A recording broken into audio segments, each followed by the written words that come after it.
Every time we go to our temple in Navadvip, in the Nath Mandir, there is a verse saying, pujala, raga-patha, gaurava-bhange, matala, harijana, kirtanarangi. And that was corrected by Srila Gurudev from the original writing of Bhaktisiddhanta Saraswati Thakur. Adapted. Corrected in order to be not misunderstood by the present society. Some word was changed, but anyway, the meaning haven't changed after that. And Srila Guru Maharaj, in one of his talks, he is saying that what Srila Bhaktisiddhanta Saraswati Thakur came to give and came to choose is encapsulated in that one shloka, pujala, raga-patha, gaurava-bhange shloka. And it is there in that mandir, so everyone can see and everyone can remember and remind ourselves what is our true position in practicing Krishna consciousness and proceeding on this path. It is very utmost important to remember that. And that is, we're taking very humble approach, not rushing. We're humbly worshipping from a distance, assisting the gurus, assisting the higher Vaishnavas who are performing their real bhajan, true bhajan. And we are chanting the holy name, serving their lotus feet, and aspiring for the higher real, for the higher service. So one day it may come to us, but we're not rushing there. This is the mood. And everything is in there. What Maharaj mentioned, Srila Bhaktisiddhanta Saraswati Thakur, again we hear from Guru Maharaj, he was preaching mostly about madhurya-rasa, the highest rasa in relationship with Krishna. And his preaching was mostly what is not madhurya-rasa. And he was saying, neti, neti, neti, what is not, what is not, what is not. That was the most important to understand, and is most important to understand. To remove all the contaminations from our mind, to make sure that nothing is coming onto this path and becoming an obstacle. Not to deviate, but follow the pure line. And this was Guru Maharaj's legacy that he carried perfectly, and Srila Gurudev's legacy that he carried perfectly, and now it is legacy of our present acharyas, present gurus and present senior Vaishnavas. They're carrying it beautifully. So we are to stay in that line, the line of Srila Saraswati Thakur.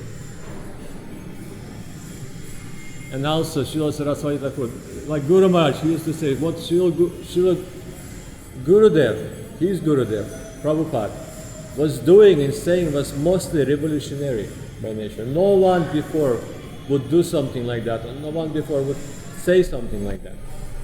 But it didn't mean that whatever he said was completely out of the place. No, it was perfectly in the line with the Shastras, in the line with the Sadhu. And he was expanding the vision, how everything can be used in Krishna consciousness.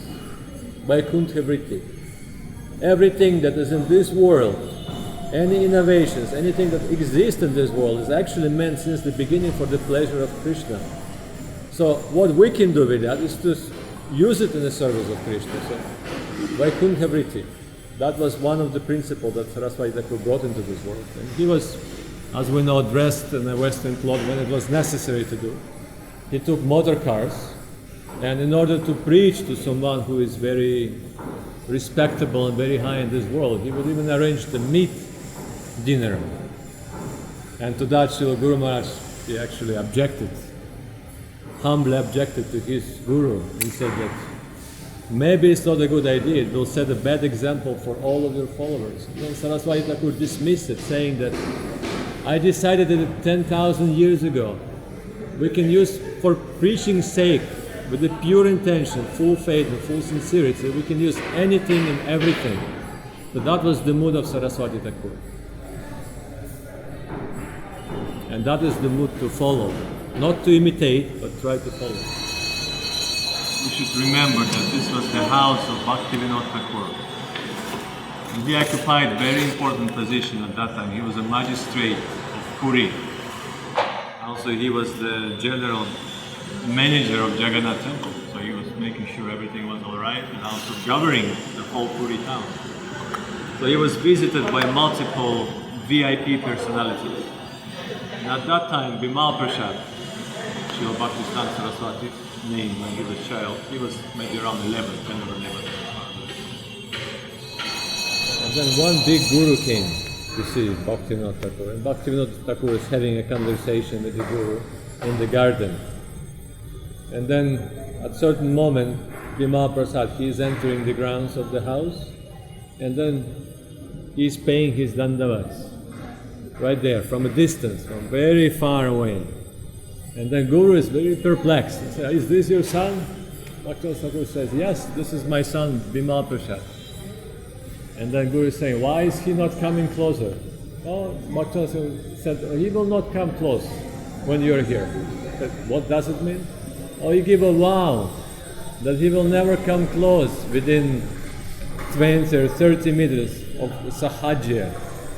So from a very early age, he was only 10 or 11, he had no tolerance whatsoever for any sahajism, any mayavad, any impersonation, any deviation whatsoever from a pure line of Sri Gauranga Mahaprabhu. That was actually presented at that time by Srila Bhaktivinoda Thakur teachings. And he took Bhaktivinoda Thakur teachings into his heart. And like Maharaj, he said another day, that the only reason why he didn't take a diksha from his father, Bhaktivinoda Thakur, is because of this own system that was not allowing a son become a disciple of your father officially, to receive diksha. So, on the orders of Srila Bhaktivinoda Thakur, he took diksha from Gaurakishor Das Babaji Maharaja. And he was the only disciple of Gaurakishor Das Babaji Maharaja, in a very similar way as Lokanath Goswami and Narottam Das Thakur. That happened. And when Gaurakishor Das Babaji Maharaj disappeared, he said, before he disappeared, he said, "Everyone, just throw my body, leave it on the ground, let dogs eat it, just throw it away. Don't do any ceremonies, don't do samadhi, don't do cremation, nothing is necessary." And there are some followers at that time in Navadvip, some Babajis, some Gurus, some whatever it is.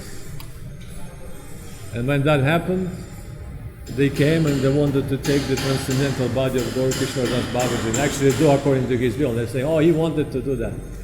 Leave it to the dogs and jackals." And then Bhaktisiddhanta Saraswati Thakur objected very firmly.